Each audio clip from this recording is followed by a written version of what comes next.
Welcome into the Husker247 Podcast. I'm Michael Bruntz. Brian Christopherson joins me on a Monday, a May Monday. We're getting to the point in the year where the news is drying up a little bit. But one thing that rolls on are your Minnesota Timberwolves, Brian Christopherson. I see you wearing your Wolves shirt, fresh off and knocking off the Yeah. Denver Nuggets. Should tilt the camera a little. There you go. That shirt has seen some things over the last 20 years. You're still a little low there. Oh, sorry. Appreciate the look at the shirt, but I mean, how hard was it getting out of bed today after winning that series? Did you go down to 14th and O Street and celebrate with the other Lincoln-based Minnesota fans? The only big T-Wolves fans I know are Fred Hoiberg. I think would probably classify as a Wolves fan. Sam Hoiberg, maybe, and Jeremy Foote, who was in media relations. Was a big Wolves guy. He's a diehard. Back to when all the years they've sucked. I'm just a casual, as I've said. But yeah, the Wolves just put it on the Nuggets in the second half, beat them up. Ant-Man didn't even need to score a lot, just being Ant-Man out there. In the second half, Naz Reid. I'm starting to get to know the roster a lot better. I'm just kidding. I know most of the guys on the team, but I'm not a diehard. But I did just get this shirt like 2 weeks ago, mostly because I like the logo because it reminds me of my dog Ronnie. Nice, Ronnie howling at the moon, just like the J.R. Ryder and the rest of the Timberwolves are right now. Right now, Ronnie says ball is life. Right now, we're all about these NBA playoffs. Is Inside Stuff still on, by the way? Is that show still rolling? Inside Stuff? I want the Inside Stuff. That's more in our wheelhouse years. Yeah, I think it is. I think Ahmad Rashad's still getting it done on Saturday mornings. Like I said, J.R. Ryder was great. Loved what Christian Laettner did in that game last night. I do. Here's my contributions to the conversation, then we'll move on. I do appreciate the Wolves' willingness to wear the throwback jerseys, and I love that. Those are great jerseys. Simple. They're simple like jersey. It shows you how like the simplistic look is usually so much better. Only so many. I mean, I give the Oregon Ducks credit for what they've pulled off in making fashion statements over the years with all their changeups, but very rarely can other teams like work that out very well. Simple is better. Hopefully your Broncos, who just unveiled some. I didn't like them. Stinkers. They suck. Yeah, there was a nod, wasn't there, to the old helmets that I like, the blue helmets or the lighter blue. Yeah. With the horse. Yeah. In the middle of the D. I'd if they just wore those things all the time, that would be great. Yeah. Yeah. And I've appreciated the Wolves doing that. Also, I just appreciate the random photos of Fred Hoiberg playing for the Wolves against like Hall of Famer du jour. Like Nebraska basketball posted a picture this morning of him going hard to the rim. You got Karl Malone over here. You got Gary Payton kind of in the background over here. But the thing that's weird to me is like Fred looks exactly the same. Like It's like if you took Fred now, put him over there, like it's the same guy except he's wearing he's wearing a basketball uniform. It kind of throws you off a little bit, but that's been kind of cool that he's had that connection and apparently played against every Hall of Famer that ever played in the last decade.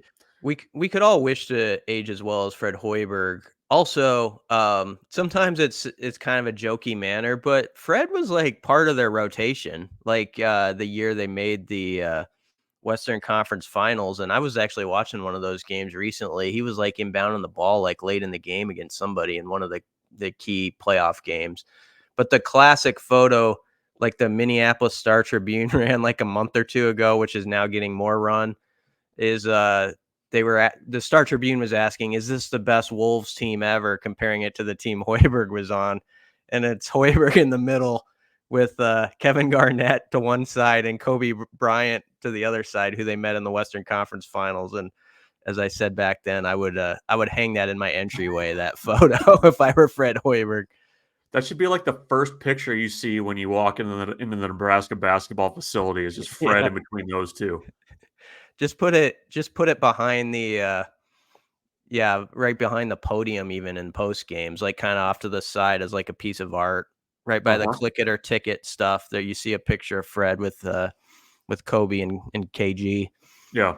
I was Darren Erstad he won 2 silver sluggers. And the trophy is like a giant silver bat. Like you can't it's Hmm. really hard to miss. And I always appreciated how he just had it on a bookshelf that was like it didn't look like he was trying to make sure that you saw it or a recruit saw it or somebody when they walked into his office, but you saw it. It was always there. I think Fred needs to do something like that with that photo. Oh, you're looking at that, I notice. Yeah, yeah, just something like that. Oh, I hate that thing's there, but there it is. Yeah. Yeah. Um, so yeah, so hopefully your Wolves can keep rolling in the NBA playoffs, and I guess we can transition to something that is kind of still rolling along. Memorial Stadium renovations, implosions, shifting focus. Everything's going basically moving like what 90 degrees. That's the direction we're moving here. You got to sit down with athletic director Troy Dannen and a small group of folks late last week. I guess first off, kind of just can you run through the bullet points real quick of what the stadium up facelift, Yeah. what that's going to be, I guess now. Well, I mean, the key item right off the bat, I think everybody kind of assumed this, didn't they, Brunts, that Yeah. the South Stadium thing wasn't going to happen, but you still needed someone in that chair to say, okay, we're switching directions here. He said We the are not going to bring down a quarter of the stadium. That's what he needed to say. not right now. Yeah. He said the scope of the project remains the same, just the sequencing basically, and some of that is different, and the focus now is really on the East West stadiums, because they can monetize it better. It's something where they want to put chairbacks in most or all of those seats over time. And those will be obviously premium seats. That's the part where you can, um, that's the best real estate in the stadium, right? I mean, that's the best seats. No offense, I've sat in the other end zone seats my whole life. When I've been to games, so I'm that's my crew. So I'm not talking down anybody there. But East West is obviously where you could get some money in a time where you got to be very not that you haven't always needed to be financially savvy, but this is a different time in college athletics where the ground is uneven beneath everyone's feet. There could be a $20 million plus, actually it's like planned by Dannen budget item for revenue sharing with athletes that could be coming down the pike. They're watching all these lawsuits and different headlines that are out there in college sports, and Dannen is doing that with an awareness like, how do you make revenue? That's the big thing right now. Like you got to keep yourself in a good financial position. Nebraska is in a better spot than most of its peers. There's no question about that. He gives credit to previous administrators for their work in doing that, for what he took over. But the bottom line is, I don't think Bruntz they had the finances or whatever the funding at this point to do that project that Trev had laid out ambitiously. Was it last September? It wasn't that long ago, I think, when we had the press conference. So No. it has been a dramatic shift because we all were called over for that Trev press conference early in the fall, and it was put out there. And at the time, Trev's was a very good salesman of it, and you kind of nod your head and you think like, okay, this stadium has been around 100 years. He's thinking about the next 100 years and like keeping this thing going and modernizing it as best you can. But it was going to be a big ask to kick 20 some thousand people out of their seats or relocate them or whatever it was going to take to demolish that thing after this season. And the more I've thought about it, um, especially with funding as it is, I think this is a good time to be prudent and maybe take the sequencing plan that Troy Dannen is. I'm not just trying to go with what the current AD says all the time, but Yeah. it does make sense to me why he's readjusting things. Well, I mean, hindsight being what it is too. I mean, even at the time, like you said, I mean, I think Trev laid out the reasons why you needed to do it, and I mean, I Mhm. think a lot of those reasons are probably still valid. And Dannen said Um, that too, yeah. yeah, and it just seems to me though that it was very much like this is exactly what we're doing. We're moving forward with it quickly, and we'll kind of figure out the money piece as we go along and how that works. I mean, I'm assuming that there's probably to a degree, I think when you have a new athletic director, your first 2 months on the job, you probably don't want to be having those types of like, we're going to blow up a quarter of the stadium and then completely rebuild it. And Mhm. then, oh, by the way, there's all this stuff swimming around college athletics right now that's going to be significant. I mean, Nebraska's in good financial footing, but I mean, if you're taking $20 million right off the top, that's not chump change. And did you get a sense, I guess, for if people are sitting in East and West Stadium right now, what is what's the plan there for monetizing things? Because he said that before too. Because the decision to sell alcohol at Memorial or at Haymarket Park was also an amenity. Like it was Mhm. a slight moneymaker, but it was more about the amenity and getting fans and seats. So I guess what does that plan kind of look for East and West Stadium beyond just chairbacks, or what did he kind of say? Yeah, first off, with that, there's going to be, of course, reseating in time, but I wanna actually read the quote so it's completely accurate. Um, here's what Dannon said. He said, "Chairbacks force a reseat because chairbacks will reduce capacity." So all things kind of go hand in hand as we're looking at it. If you ever have a reseat, you have to have at least a year's notice for your fans. That's a key thing here. So this isn't just right around the corner. It's something that's obviously you can see it, but it's not right before us. So he said, so in a perfect world, we'd be looking at something post 2025 into 2026 before really anything tangible inside East and West can happen. Now there will be a lot of things that can happen in the meantime. He said some will be visible, some aren't. So like for this fall, for instance, Wi-Fi improvements are something they really want to have happen. Um, but over time, that amenities piece is going to be big. I think over time, um, it's not going to happen this fall, but I think alcohol sales is something to keep on the radar. Obviously, Michigan just approved it for them this fall, and I don't know, Bruntz, I always joke about this with alcohol sales. I said in like 2009, I should have started a pool for what year it's actually going to come into the stadium.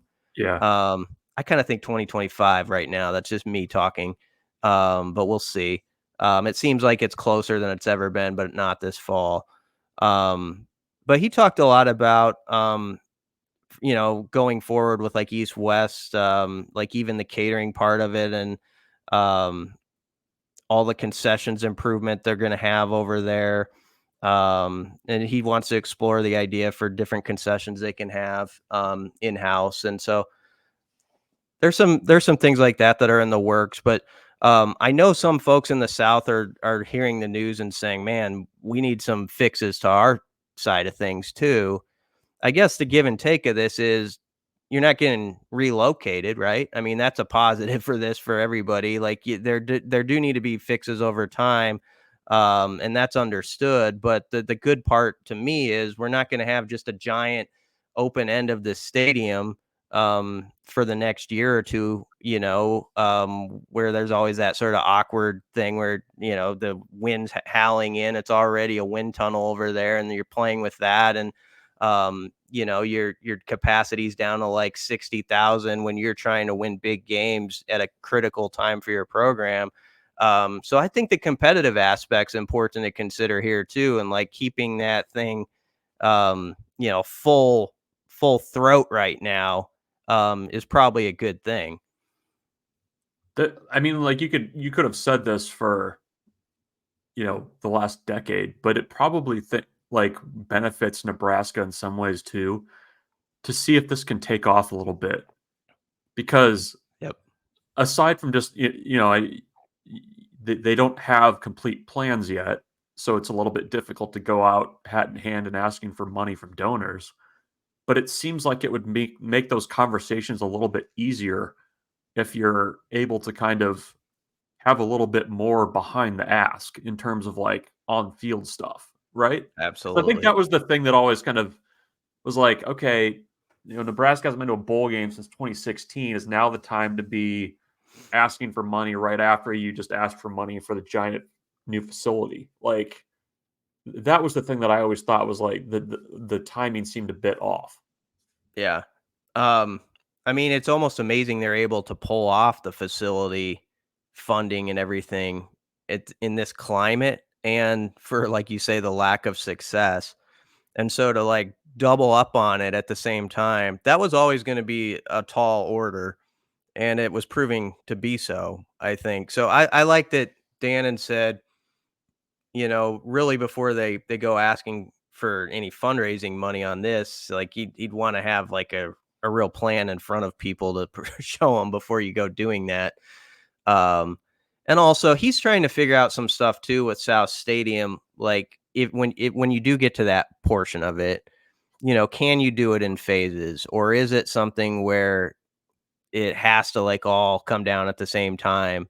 Um, but I'm with you. Like that, it's a big thing right now just for Nebraska to win some games, get it being where the demand is really high to be there. It's like, okay, they're playing in a huge game in November. I have to be in the stadium. Even if it's 42 degrees, I'm going to be there. That kind of feeling around the program again. And if you could get that in the next 2 to 3 years, where you're suddenly a ranked team, you're going to bowl games, and there is that added buzz just about what Rule and them have going on, then everything becomes a lot easier when you say, okay, this is our plan. We're going to do this. Even if it's a tough thing for fans to take in the moment, there's usually more acceptance when winning is happening at the same time than when it's losing. And if you're kicking people out or having to move them around or do this or up this premium seating price and all that. So to be clear, it's something will happen. Like they're just Mhm. shifting the focus. The immediate focus is shifted, but the scope is the same. He said the That's the scope's the same, yeah, and he okay. just said, but he did say, frankly, the idea of an empty south end zone for a period of time, he said even given the wind here, isn't necessarily ideal. Um, and I kinda think right now there is a he's thinking about the competitive piece too, you know? Right. This is a huge time right now for Nebraska to show itself as, like, we don't know exactly what's going to happen, but you got to prove you're like one of those top 40, 50 brands, right? I mean, you got to make sure everybody knows that. Right. And I think it's kind of an important time to have your full stadium like on the, when they do the flyover shot coming in and it just looks packed and it's like, there's something special about it. I kind of think that matters right now. And Dannon didn't say just specifically that, but I kind of got the impression he does too. I think a lot of those decisions are probably colored a little bit by, I mean, you mentioned it earlier, but the lawsuits and negotiations that are going on right now Yeah. around revenue sharing in college athletics. What was kind of his tone about that stuff and maybe kind of how that's going to ultimately affect Nebraska? Because I think everybody's been kind of bracing for that for a few years. I mean, I think Trev Alberts kind of saw it coming down the railroad tracks as well. But I mean, for people who are responsible for line items and budgeting and things like that, I mean, it's got to be a bit of a nightmare to Hmm. kind of make all that math work, regardless of what you believe about the revenue sharing itself. It would seem a nightmare. What I like about his tone about those topics is I think this is the kind of AD you need right now. It has to be somebody who's like, yeah, that's out there and it's a reality. Okay, we're gonna deal with it. Like you don't like waste your time lamenting it or saying I wish it were like this back then, or I don't know. You're paying attention to what is coming or what you think could be coming in the next year or two, and you're being proactive in getting out ahead of it. um and that's why I think the revenue piece of with seating and stuff is critical, and at some point probably alcohol sales are helpful too. When you hear Dannen say that, for the 12 baseball games, for instance, they had the alcohol sales at the end, and they got $12,000 a pop each game out of that. And you could imagine that times a bunch with Memorial Stadium, what that could be. So you're looking for all those angles to sort of protect yourself, build up your funds. Nebraska isn't in debt. They sit in a much better spot than a lot of programs in the country. But you have to really think ahead to maintain that, and be smart and looking for ways you can maximize, you know, some gains where you can get them. And also, one other interesting thing, I think this surprised me. I don't know if it did you, Bruns. The season ticket number is actually higher than I thought it was. Of like whole season ticket holders, it's like 67,000 plus. Now that's like 18,000 different accounts. So, an account that has a block of seats in a lot of Yeah. cases, but that adds up to 67,000. And that's not even counting um, the students, 6,500, or the band or the opponent allotment within the stadium. Now, I have on this podcast before spoken about how the going through the gate number hasn't been great for Nebraska the Mhm. last few years. Like if you actually look at some October, November games, gets into the low 50s sometimes and stuff like that.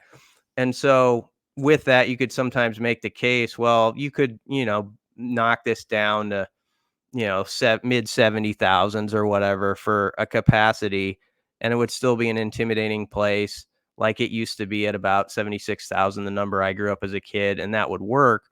And I've kind of made the case a little bit that would be okay.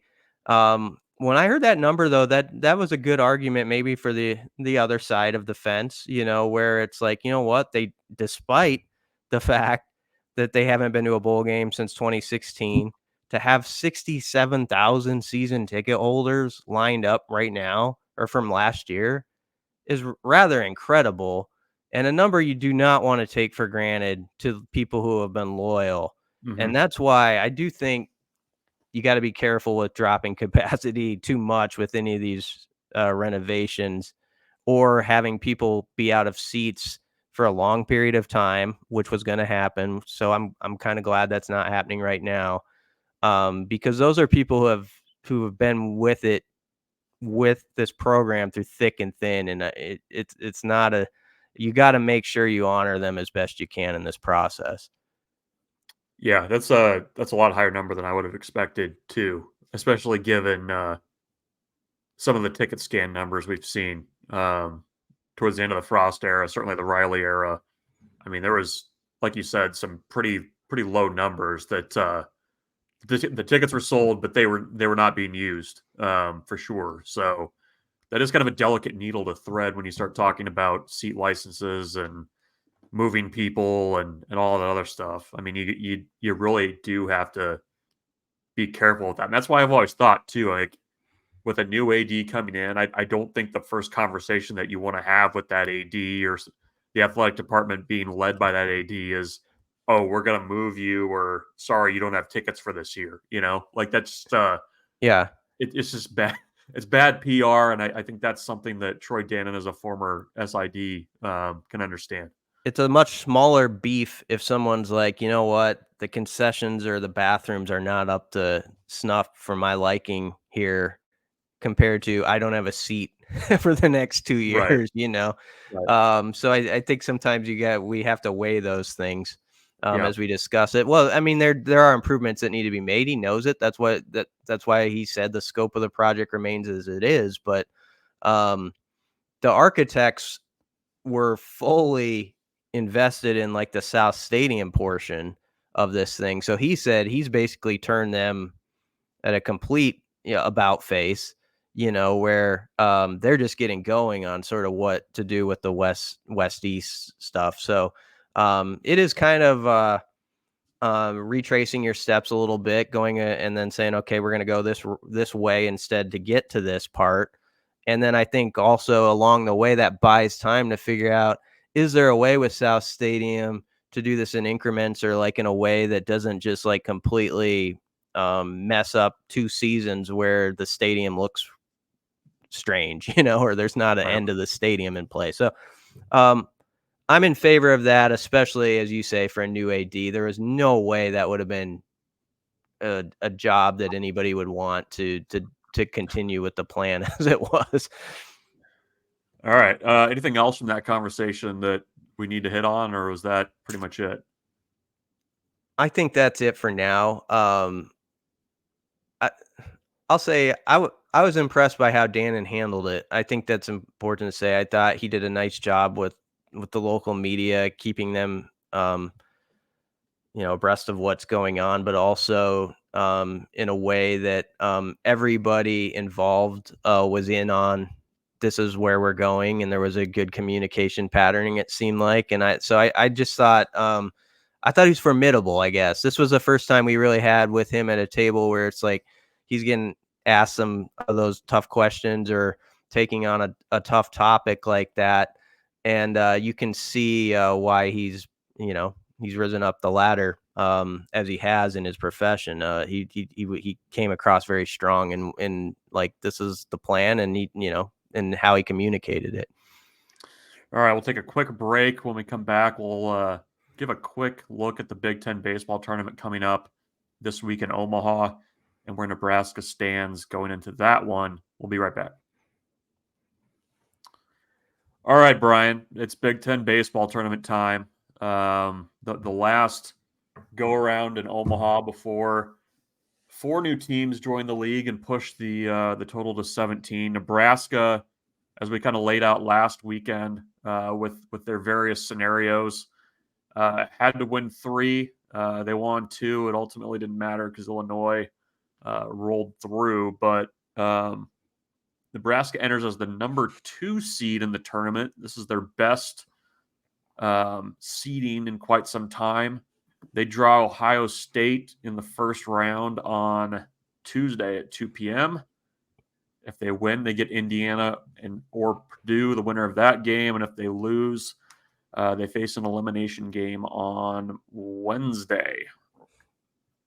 What's your level of confidence in this team going into this tournament, Brian? I have a fair amount of confidence they're going to be there till Sunday. I mean, they earn the 2 seed if you go by the math. They'll be there Sunday. You got the home field advantage, Yes. which is going to matter, I think. You've got a really good guy at the top of your rotation to hopefully get you off to a winner's bracket start, which is always key. Mm-hmm. If you can take care of those first 2 games, the odds almost always are slanted heavily that you can get to that title game from there. You don't have to burn up all those arms. So those early games will obviously be huge. What was how did they meet Ohio State? What's the setup there? What's their history with them? They did play Ohio State this year. Nebraska took 2 of 3 in that series. Confirm that, but they actually have seen. They didn't get Purdue, but they obviously played that pretty intense series with Indiana a couple weeks ago. So Yep. there's a lot of familiarity there, and I mean it. Tournament baseball like this, to me, there's 2 paths that you can always kind of follow to a championship generally. Like, you either have just insane pitching depth and you get, that pitching depth kind of shows itself on the field, or you have a team that just above and beyond is able to just kind of mash its way to a title. And I think relatively speaking, there's not a team in the Big Ten right now that has head and shoulders, pitching talent above everybody else. I would say Iowa actually is a little bit of a scary team given kind of what the ceiling is for some of their guys and that pitching staff. But I think, Nebraska, if they get off to a strong start on Tuesday with Sears, can set themselves up pretty well because you have those two guys in Sears and McConaughey that can kind of get you off to a good start, and that's so key. Illinois is probably the team I think that could get there by virtue of just bludgeoning people. I mean, they have a really good lineup. They hit a lot of home runs. Actually, if you look at home run numbers at Charles Schwab Field, they've been up in recent years, and not just because Creighton was hitting more home runs this season. So it's not quite the cavern that it used to be or was thought to be. So, I do think Nebraska, though, has a chance to be competitive as long as you can get two good starts from Sears and McConaughey. And then from there, you need Brockett or Will Walsh or somebody to play kind of above their line and get you a really good start. Kind of like what Will Walsh did last year, where he goes and throws a fantastic game against Michigan State. We'll see if Nebraska has that in them. Going in, I've asked you this like in multiple other occasions, but where it stands now, what do you think they have to do if they don't win it to be an at-large team, get to the final, or not even? If they make a little bit of a run, I think they'll be okay. Right now they were 24th in the RPI as they get ready to start the tournament. They're sitting currently at 31. I think most projections have them still making the tournament. You don't want to go 0-2 because then you invite a lot of really bad things. Then you're once you kind of start getting into the low 30s, high 40s, you're kind of in snub territory where teams that have been in that range have been left behind before. So win a couple games, I think they're fine. And I think they for sure have the ability to do that. But I mean, if you make an early exit, it's going to be a pretty tense Memorial Day weekend until selection time. So I think now I feel confident that things will be okay there, but they've got to prove it on the field too. Yeah. How would you size up, as you summarize the Big Ten regular season, finishing second? I don't think they were picked that high, right? They were. They're finished fifth. Yeah. I mean, how would you summarize just the chase, just coming up short, obviously, of sharing the title, but or having a space of it? How would you say it went, as you look back at it? Yeah, I think you can make a pretty strong case that things were turned around. I mean, they were picked to finish fifth, and it felt low at the time, but there were so many unknowns about this team. They flipped half the roster. And, I think they feel like they have a recipe that can work at Nebraska where you're going to be a little bit more JUCO heavy in terms of recruiting. You're going to have to find some guys on the portal, and you're going to have to develop a few guys too. I mean, I think they're going to kind of pull from a lot of buckets. And I think that, the thing that's going to unfortunately color this season is the midweek piece of it. Yeah. And, it's crazy how you look at just the split in the season. I mean, when they flipped to April, that's when the struggles really started. And I think a lot of those issues are basically your midweek guys, your long relief options on weekends, and your potential Sunday starters are kind of all the same bucket. And Brockett, Christo, Caleb Clark, Will Walsh, there's a few other guys that were in there as well that were considered as potential weekend guys, Sunday guys.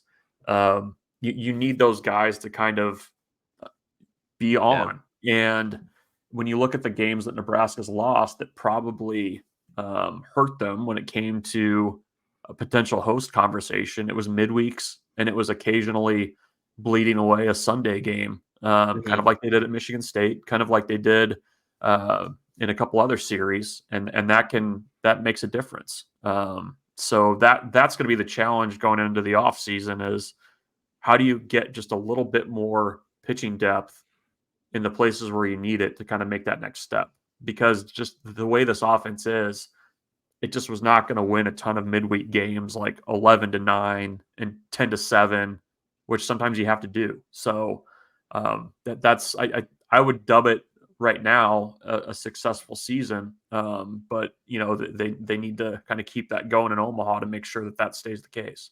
Yeah, I'd agree totally with that.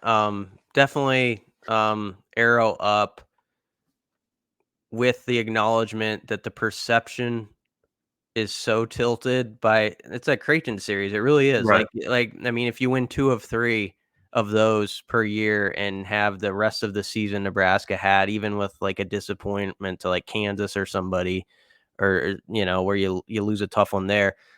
A lot of the casual fans who sort of like, oh, what was the score on Tuesday night? Oh, it was 11-9 Creighton. That Yeah. really shapes like sort of what they think of the team.